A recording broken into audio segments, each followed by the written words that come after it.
அது சரியா 2013 பிலிப்பைன்ஸ் நாட்டில் இருக்கிற கோட்டப்படோ அப்படின்ற ஒரு நகரம். இந்த நகரில் ஒரு திருமணமான நடுத்தர வயது ஜோடி எப்போதும் போல ஒரு போட்டில் ஒரு இடத்துல இருந்து இன்னொரு இடத்துக்கு டிராவல் பண்ணி போகிறாங்க. அந்த சமயத்தில் ஒரு 8 வயது சிறுமி மட்டும் யாருக்கிட்டையுமே பேசாமல் அந்த போட்டில் நிற்கிறத பார்க்குறாங்க.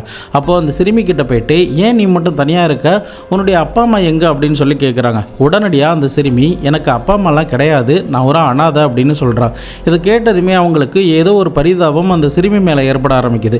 உடனே அவர்கள் 2 பேரும் அந்த சிறுமி கிட்ட உன்னுடைய பேர் என்ன அப்படின்னு சொல்லி கேட்கும்போது ஜெனஸ் செபியல் அப்படின்னு சொல்லி இருந்திருக்கா. இதை தவிர அந்த பெண்ணுக்கு தன்னுடைய அப்பா அம்மா யாரு, எங்கிருந்து வந்தா அப்படின்ற எந்த ஒரு டீட்டெயிலுமே தெரியல. அந்த சிறுமியுமே ரொம்ப சின்ன பொண்ணா இருக்கிறதுனால என்ன பண்றதுன்னு தெரியாம இவளுடைய பெற்றோரை கண்டுபிடிக்கிறதுக்கு எப்படியாவது உதவி பண்ணணும் அப்படின்னு சொல்லிட்டு அவங்களுடைய ஃபேஸ்புக் பேஜில் அந்த சிறுமியை ஒரு ஃபோட்டோ எடுத்து போஸ்ட் பண்ணி இருந்திருக்காங்க. அந்த போஸ்ட்டில் இந்த சிறுமியை பற்றின ஏதாவது டீட்டெயில் கிடைச்சதுன்னா, அப்படி இல்லைன்னா இவங்களுடைய அப்பா அம்மா யாராவது இருந்தீங்கன்னா என்கிட்ட தான் இருக்காங்க, எங்களுடைய அட்ரஸுக்கு வந்து பாருங்க அப்படின்ற மாதிரி அந்த போஸ்ட்டை போட்டிருந்திருக்காங்க. ஆனால் நீண்ட நாட்கள் ஆகியுமே இந்த சிறுமியை தேடி யாருமே வரவே இல்லை. இதனால் அந்த ஜோடி என்ன பண்ணுறாங்கன்னா, அந்த நாட்டில் இருக்கிற வெல்ஃபேர் டிபார்ட்மெண்ட்டில் போயிட்டு இந்த குழந்தைய நாங்களே எடுத்து வளர்த்துக்கிறோம், நாங்களே அடாப்ட் பண்ணிக்கிறோம் அப்படின்னு சொல்லி அந்த ஃபார்மாலிட்டிஸ் எல்லாத்தையுமே முடிச்சுட்டு இந்த ஜெனிஸை தங்கள் கூடவே இவங்க வளர்க்க ஆரம்பிச்சிருக்காங்க. என்ன தான் இந்த தம்பதியினருக்கு 2 பிள்ளைகள் இருந்தாலுமே இந்த ஜெனிஸுமே தங்களுடைய பிள்ளை மாதிரி தான் அந்த வீட்டில் வளர்க்க ஆரம்பிச்சிருக்காங்க. ஜெனஸை தத்தெடுத்த இந்த ஜோடிக்கு மெக்கார்ட்ஸ் ஃபேமிலி தான் ரொம்பவே க்ளோஸாக இருந்திருக்காங்க. அந்த மெக்கார்ட்ஸ் ஃபேமிலியில் க்ரூஸ் மெக்கார்ட்ஸ் மற்றும் லவ்வெல்லா மெக்கார்ட்ஸ் அப்படின்ற ஒரு தம்பதியினர். இந்த தம்பதியினருக்கு 2 பிள்ளைகள். முதலாவதா 18 வயது நேர்ந்த குவான் மெக்கார்ட்ஸ், இரண்டாவதா 16 வயது நேர்ந்த லூயிஸ் மெக்கார்ட்ஸ். இந்த 2 பேருமே பள்ளிக்கூடம் தான் படிச்சுக்கிட்டு இருக்காங்க. இந்த பையனுக்கு தான் ஒரு லாயர் ஆகணும் அப்படிங்கிறது தான் பெரிய கனவாகவும் இருந்திருக்கு. இப்படிப்பட்ட இந்த மெக்கார்ட்ஸோடைய குடும்பத்தார்கள் கூட தான் இந்த ஜெனிஸை தத்தெடுத்த தம்பதியினருமே நல்ல உறவுல இருந்திருக்காங்க. இப்போ இந்த ஜெனிஸை தத்தெடுத்த தம்பதியினர் அடிக்கடி இந்த குடும்பத்தை பார்க்க போறப்ப இந்த ஜெனிஸுமே கூட அழைச்சிட்டு போயிருந்திருக்காங்க. அந்த சமயத்தில் ஜெனிஸை விட 1 வயது மூத்த பெண் தான் இந்த குவான் மெக்கார்ட்ஸ். இதனால 2 பேருக்குள்ளுமே நல்ல அண்டர்ஸ்டாண்டிங்கும் ஒரு ஃப்ரெண்ட்ஷிப்பும் இந்த இடத்துல ஏற்பட ஆரம்பிக்குது. நாளை பின்ன இவங்க டிக்டாக் பண்ண ஆரம்பிக்கிறாங்க, நிறைய வீடியோஸ் எடுக்கிறது. ரொம்பவே சந்தோஷமா இந்த 2 பேருமே நல்ல நண்பர்கள் மாதிரி, கூட பிறந்த அக்கா தங்கை மாதிரி பழகிக்கிட்டே வராங்க. நாளை பின்ன இந்த ஜெனிஸ் அந்த வீட்டுக்குள்ள போயிட்டு வரும்போதெல்லாம் இவளுக்கு அவளை பிரியறதுக்கு மனசே இல்லாத அளவுக்கு போயிருந்திருக்கு. இதனால ஒரு நாள் ஜெனிஸ் கிட்ட, நீ என்ன படிக்கிற, எங்க படிக்கிற அப்படின்னு சொல்லி கேட்டபோது, நான் ஸ்கூலுக்குலாம் போகல, என்னையே என்னுடைய அப்பா அம்மா ஒரு இடத்துல இருந்து தான் மீட் எடுத்துட்டு வந்தாங்க, நான் ஒரு அனாதை, அவங்களுடைய 2 பிள்ளைகளை பார்த்துக்கிட்டு அந்த வீட்டையுமே நான் பார்த்துக்கிறேன் அப்படின்ற மாதிரி சொல்லி இருந்திருக்கா.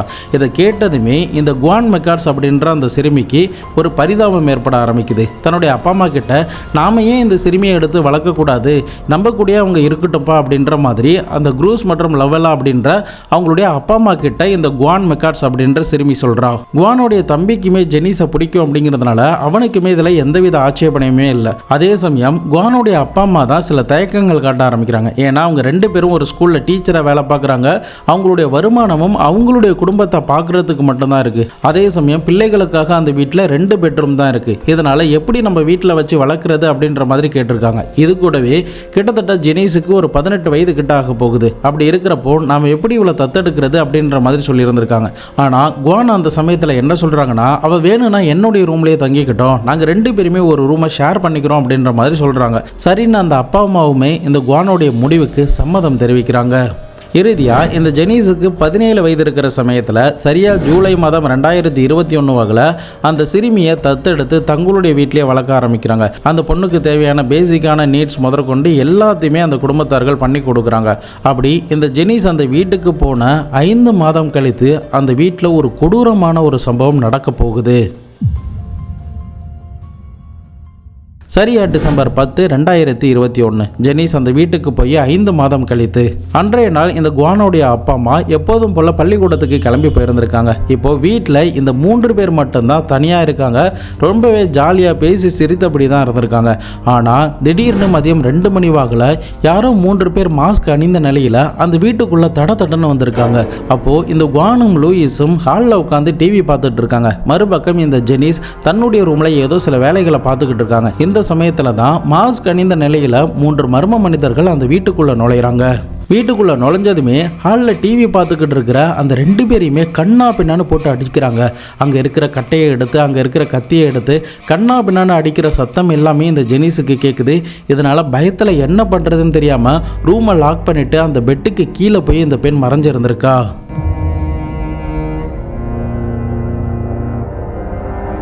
தொடர்ந்து அந்த வீட்டில் சத்தம் அமைதியானதுக்கு பிறகு சரியா 2:48 மணி வாக்கில் தன்னுடைய வளர்ப்பு அப்பா அம்மாவுக்கு நடந்ததை ஒரு மெசேஜாக பண்ணியிருந்திருக்காங்க. பட் அந்த சமயத்தில் அவங்க ஸ்கூலில் சீரியஸாக வேலை பார்த்துக்கிட்டு இருந்ததுனால ஃபோனை பிரேக் டைமில் தான் எடுப்பாங்க. இதனால் இவ என்ன பண்ணியிருந்திருக்கா, ஃபேஸ்புக்கில் இவங்களுக்கு மெசேஜ் பண்ணி 12 நிமிடம் கழித்து எங்கள் வீட்டில் இப்படி ஒரு கொடூரம் நடந்திருக்கு, யாராவது எங்களுக்கு ஹெல்ப் பண்ணுங்க அப்படின்ற மாதிரி போஸ்ட் போட்டிருந்திருக்கா. இதை பார்த்து கூட சில பேர் லைக் போட்டிருந்திருக்காங்க. ஆனாலுமே இந்த ஜெனிஸுக்கு அந்த வீட்டில் எந்த ஒரு உதவியுமே கிடைக்கல.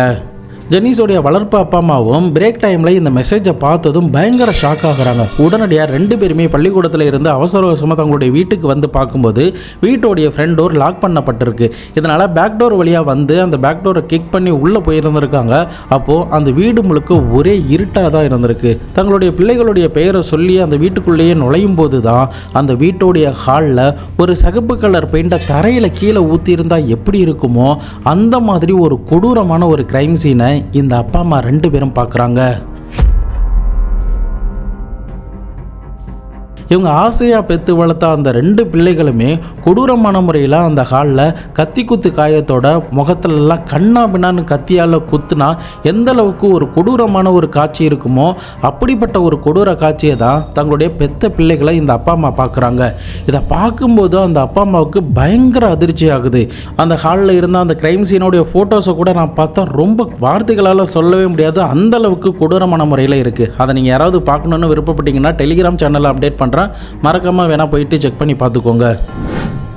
தொடர்ந்து இந்த அப்பா என்ன பண்ணியிருந்திருக்காரு, இப்போ லூயிஸ் மற்றும் குவான் மட்டும் இந்த ஹாலில் இறந்து கிடக்கிறதுனால ஜெனிஸுக்கு என்ன ஆச்சு அப்படின்னு சொல்லி ஜெனிஸோடைய பெயரை சொன்னபடியே அந்த வீட்டுக்குள்ளே பல இடங்களில் தேடி பார்க்குறாங்க. அப்போதான் ஒரு ரூமுடைய கட்டிலுக்கு கீழே இந்த ஜெனிஸ் இவங்களுடைய குரல் கேட்டதுமே வேக வேகமாக அழுதபடி ஓடி வந்து இந்த அப்பாவை கட்டி அணைக்கிறாங்க. அப்போது நடந்த விஷயங்கள் எல்லாத்தையுமே சொல்லி அந்த பெண் அழுது இருந்திருக்கா. அதன் பிறகு இந்த அப்பா அந்த பெண்ணுடைய தலையில் கை வச்சு ஆறுதல்லாம் சொல்லியிருந்திருக்காங்க. அன்னைக்கு அந்த வீட்டில் குவான் மற்றும் லூயிஸ் அப்படின்ற அந்த 2 சிறுவர்களை யார் தான் கொலை பண்ணியிருப்பா? மாஸ்க் அணிந்தபடியே அந்த வீட்டுக்குள்ளே வந்த நபர்கள் யாராக இருக்கும்? போலீஸ் அதிகாரிகள் அந்த வழக்குக்குள்ளே எப்படி வந்தாங்க? குற்றவாளியா அவர்களால் கண்டுபிடிக்க முடிஞ்சதா இல்லையா? 2021 உலகம் முழுக்க பரபரப்பாக பேசப்பட்ட ஒரு கொடூரமான ஒரு மிருகத்தனமான சம்பவத்தை பற்றி தான் இன்னைக்கான வீடியோவில் பார்க்க போகிறோம். வீடியோவை எந்த இடத்துலையுமே ஸ்கிப் பண்ணாமல் தொடர்ந்து பார்த்துக்கிட்டு வாங்க. நான் உங்கள் Babushankar, welcome to Babushankar files.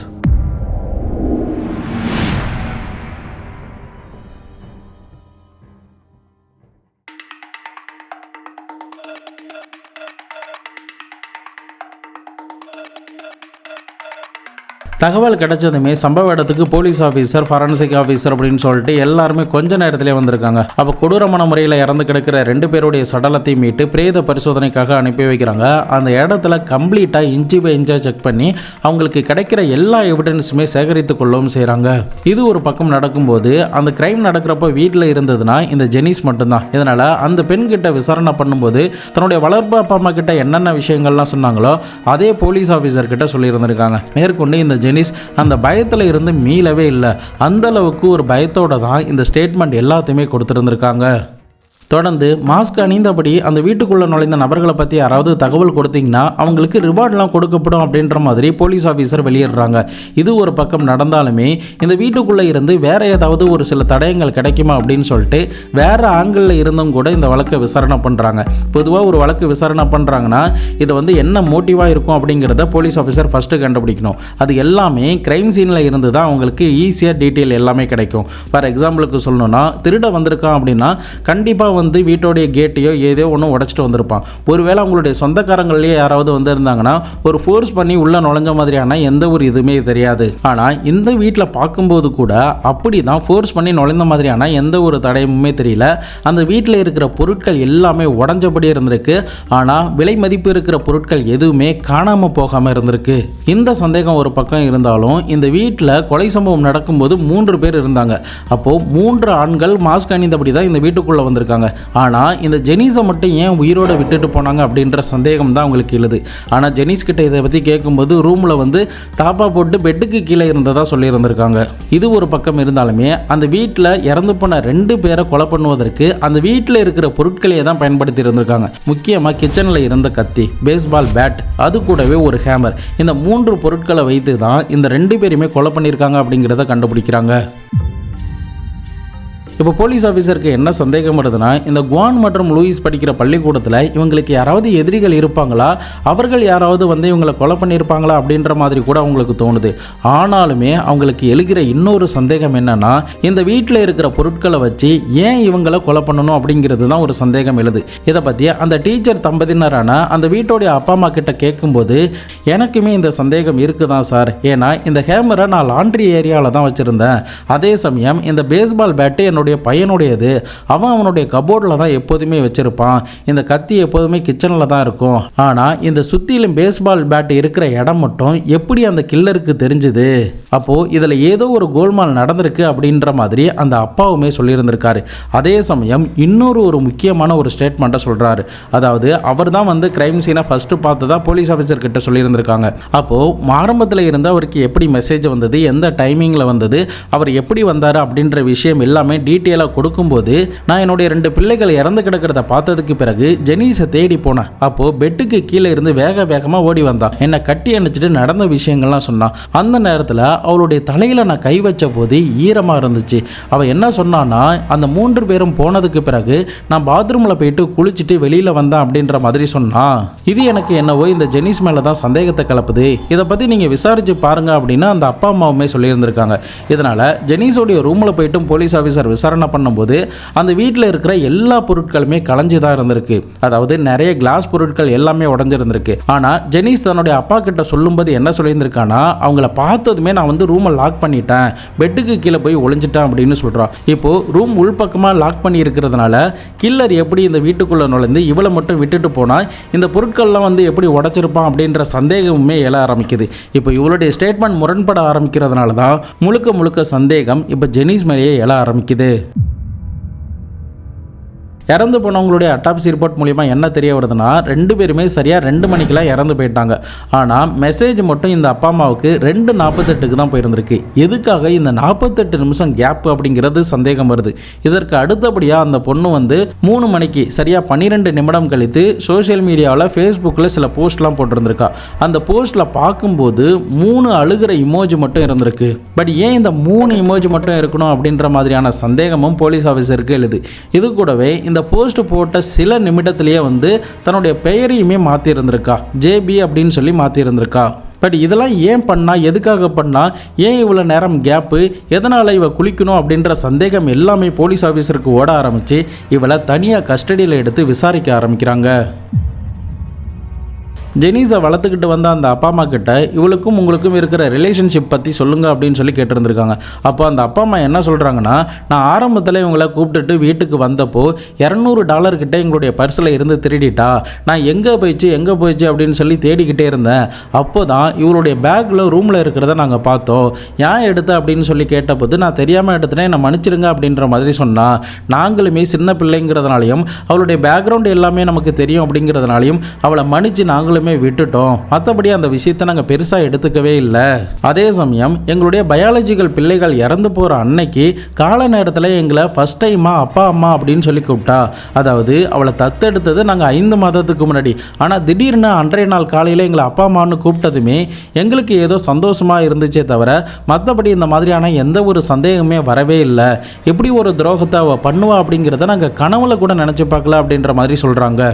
இது ஒரு பக்கம் இருந்தாலுமே அவளுடைய ஃபேஸ்புக்கை செக் பண்ணி பார்க்கும்போது தான் அவள் அனாதெல்லாம் கிடையாது, அவளுக்கு அப்பா அம்மா இருக்காங்க, அது கூடவே அவளுக்கு 2 அக்கா இருக்காங்க அப்படிங்கிறது தெரிய வருது. தொடர்ந்து இந்த வீட்டுக்கு ஜாயின் பண்ணுறதுக்கு முன்னாடியே மிஷல் அப்படின்ற அவளுடைய அம்மா கிட்ட கொஞ்சம் நாட்களுக்கு முன்னாடி பேசியிருந்திருக்கா. இந்த வீட்டுக்கு வந்துட்டேன், நான் நல்ல நிலைமையில் இருக்கேன் அப்படின்ற மாதிரி மெசேஜ்லாம் போட்டிருந்திருக்கா. ஆனால் இவளை தத்தெடுத்த 2 பேரண்ட்ஸ் கிட்டையுமே தான் ஒரு அனாதை அப்படின்னும் தன்னுடைய அப்பா அம்மா யாருன்னே தெரியாது அப்படின்ற மாதிரி பொய்யெல்லாம் சொல்லியிருந்திருக்கா.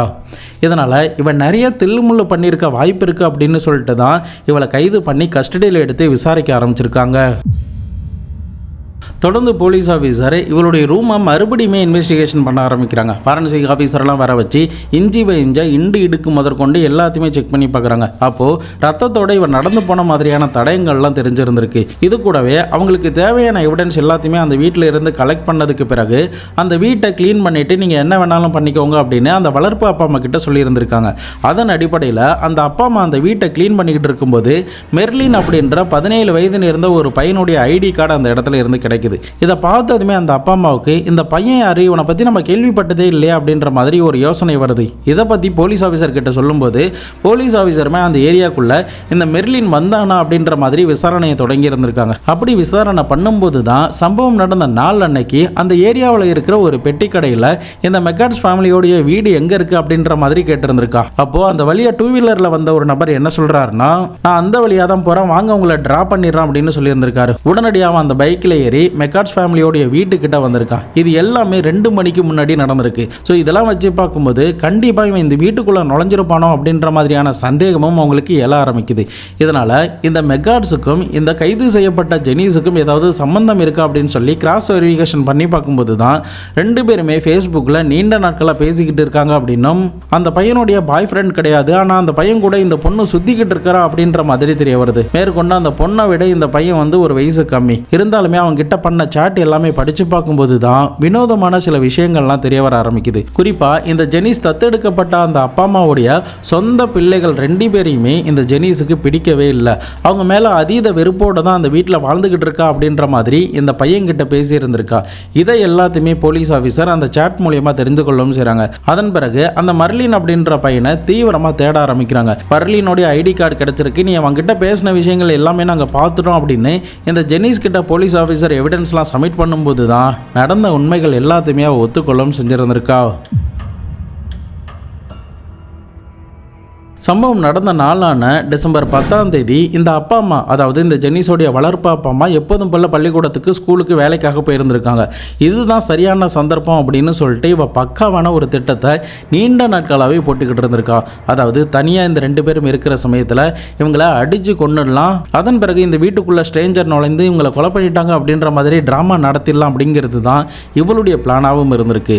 ஸோ இதனால் டிசம்பர் 10ஆம் தேதி இவளுக்கு தெரிந்த அந்த ஃப்ரெண்டான மெர்லின் அப்படின்ற அந்த 17 வயது நேர்ந்த பையனை தங்களுடைய வீட்டுக்கு வர சொல்லி இருந்திருக்கான். அவனுமே லிஃப்ட் கேட்டு சம்பவம் நடக்க போற நாள் அன்னைக்கு வந்திருக்கான். அதன் பிறகு நைஸா இந்த பையன் வீட்டுக்குள்ள நுழைஞ்சதுக்கு பிறகு இந்த ஜெனிஸும் அந்த மெர்லினும் சேர்ந்து அந்த வீட்டில் இருக்கிற பேஸ்பால் பேட்டை எடுத்து லூயிஸ் அப்படின்ற அந்த சிறுவனுடைய தலையில பயங்கரமா அடிச்சிருந்திருக்காங்க.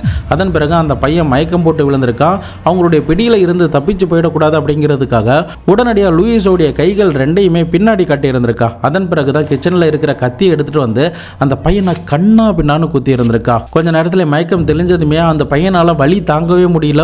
ஒரு கொடூரமான நரக வேதனையை அனுபவிச்சு அந்த பையன் அந்த வீட்லயே இறந்து போறான். மறுபக்கம் ஃபர்ஸ்ட் அடியிலேயே குவானுக்கு சந்தேகம் வர ஆரம்பிக்குது. சத்தம் கேட்டதனாலையும் அவன் இங்கிருந்து தப்பிச்சு போகலாம் அப்படின்னு சொல்லி கூட பார்த்து இருந்திருக்காங்க.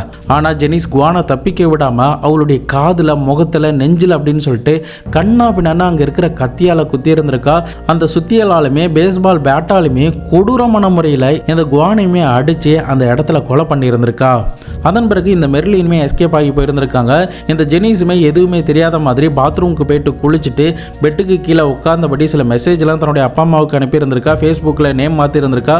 போஸ்டர் போடும்போது 3 இமோஜ் மட்டும், அதாவது இவளுடைய வளர்ப்பு தாய், வளர்ப்பு அம்மா மற்றும் இவள் அழுகிற மாதிரி அந்த 3 அழுகிற இமோஜ் மட்டும் போட்டு போஸ்டர்லாம் போட்டிருந்திருக்கா.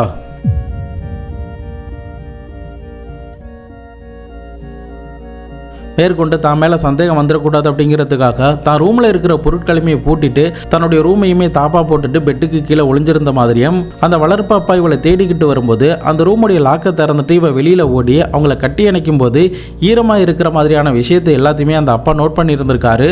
அதே சமயம் பதட்டத்தில் என்ன சொல்லணும் அப்படிங்கிறது கூட தெரியாமல் மாஸ்க் அணிந்த அந்த 3 மர்ம நபர்களுமே இந்த வீட்டை விட்டு வெளியில் போனதுக்கு பிறகு நான் பாத்ரூமுக்கு குளிக்க போயிட்டேன் அப்படின்ற மாதிரி உளறி இருந்திருக்கா. இந்த விஷயம் அந்த அப்பா ஆரம்பத்தில் எதையுமே பெருசா எடுத்துக்கல. ஆனா பின்னாடி அவர் யோசிச்சு பார்க்கும்போது தான் இவன் ஏன் இப்படி சொன்னா, ஒருவேளை இப்படிப்பட்ட ஒரு கொடூரமான ஒரு சம்பவம் நடக்கும்போது யாராவது குளிக்க போவாங்களா அப்படின்ற மாதிரி சந்தேகம் எழுந்ததுனால தான் உடனடியா போயிட்டு போலீஸ் ஆபீசர் கிட்ட தன்னுடைய சந்தேகத்தையுமே இந்த அப்பா தெரிவிச்சிருந்திருக்காரு.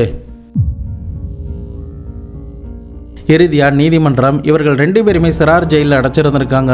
இவர்களுக்கு எதிராக இருக்கிற ஆதாரங்கள் எல்லாமே நிரூபிக்கப்பட்டதுனால 32 ஆண்டு காலம் சிறையிலே தான் இருக்கணும் அப்படின்னும் அவங்களுடைய 50வது வயசுல தான் பெயிலே வெளியில வர முடியும் அப்படின்ற மாதிரி ஒரு தீர்ப்பா அந்த நாட்டு நீதிமன்றம் அறிவிச்சிருந்திருக்கு. இந்த இடத்துல உங்களுக்கு ஒரு சந்தேகம் வரலாம், ஜெனிஸ் எதனால் இந்த குவான் மற்றும் லூயிஸை கொலை பண்ணா அப்படிங்கிறது. அதற்கு காரணம் என்னன்னா, குவானுடைய அப்பா அம்மா இந்த ஜெனிஸை தத்தெடுத்ததுக்கு பிறகு அவளுக்கு தேவையான எல்லா விஷயத்தையுமே தான் பண்ணியிருந்திருக்காங்க. ஆனால் ஜெனிஸுக்கு இந்த குவான் மேலே நாளை பின்ன ஒரு சில பொறாமைகள் ஏற்பட ஆரம்பிக்குது. தன்னை விட அழகாக இருக்கா, தன்னை விட ஸ்மார்ட்டாக இருக்கா, கொஞ்சம் பிரில்லியண்ட்டாக இருக்கா, நல்லா யோசிக்கிறான், நல்லா டான்ஸ் ஆடுறா அப்படின்ற மாதிரி சில பொறாமைகளும், இது கூடவே அந்த அப்பா அம்மா இவன் மேலே தான் நிறைய அட்டென்ஷன் காட்டுறாங்க, தான் மேலே எந்த ஒரு அக்கறையுமே இல்லாத மாதிரி இருக்காங்க அப்படின்ற ஒரு கோபம் இவளுக்கு எழ ஆரம்பிக்குது. இதனால் இந்த 2 பேரையுமே போட்டு தள்ளிட்டா இந்த வீட்டில் இருக்கிறது மொத்தமுமே எனக்கு தான், இவர்கள் 2 பேருமே என்கிட்ட தான் அன்பாக இருப்பாங்க அப்படின்ற ஒரு தீய எண்ணம் இவளுடைய மனதுக்குள்ளே தோணி இருந்திருக்கு. இந்த பொறாமையினால தான் தனக்கு தெரிந்த அந்த மெர்லின் அப்படின்ற பையனை வர வச்சு இந்த 2 பேருமே கொடூரமான முறையில் கொலை பண்ணியிருந்திருக்கா. அந்த ஃபோட்டோஸை நீங்கள் உண்மையாகவே பார்த்தீங்கன்னா உங்களுடைய மண்டை அப்படியே கிர்ன்னு ஆகிடும். அந்த மாதிரி கொடூரமான முறையில் தான் இருக்குது. முடிஞ்சால் விருப்பம் இருந்தால், தைரியம் இருந்தால் வேணால் டெலிகிராம் சேனலை போய் செக் பண்ணி பாருங்கள், அங்கே நான் அப்டேட் பண்ணியிருக்கேன். உண்ட வீட்டுக்கே துரோகம் பண்ண இந்த ஜெனிஸை என்னையை கேட்டால் என்றைக்குமே மன்னிச்சிருக்கவே கூடாதுன்னு தான் நான் சொல்லுவேன். இவ்வளோ மாதிரியான துரோகிகளும் நம்முடைய உலகத்தில் வாழ்ந்துக்கிட்டு இருக்காங்க. அவர்களை பற்றி நீங்கள் தெரிஞ்சுக்கணும் அப்படிங்கிறதுக்காக தான் இந்த ஒரு பதிவு. நீங்கள் இந்த ஜெனிஸை பற்றி என்ன நினைக்கிறீங்க அப்படிங்கிறதையும், அவளுக்கு நீங்கள் என்ன தண்டனை கொடுத்துருப்பீங்க அப்படிங்கிறதையும் மறக்காமல் கமெண்ட் பாக்ஸில் சொல்லுங்கள். இதை பற்றி உங்களுடைய நண்பர்களும் தெரிஞ்சுக்கணும் அப்படின்னு நீங்கள் நினச்சிங்கன்னா அவர்களுக்கும் ஷேர் பண்ணிவிடுங்க. நாளை மறுநாள் வேறு ஒரு கிரைம் கேஸோட வேறு ஒரு வீடியோவில் உங்களை வந்து சந்திக்கிறேன். அது வரைக்கும் உங்களிடமிருந்து விடைபெறுவது உங்கள் பாபு சங்கர்.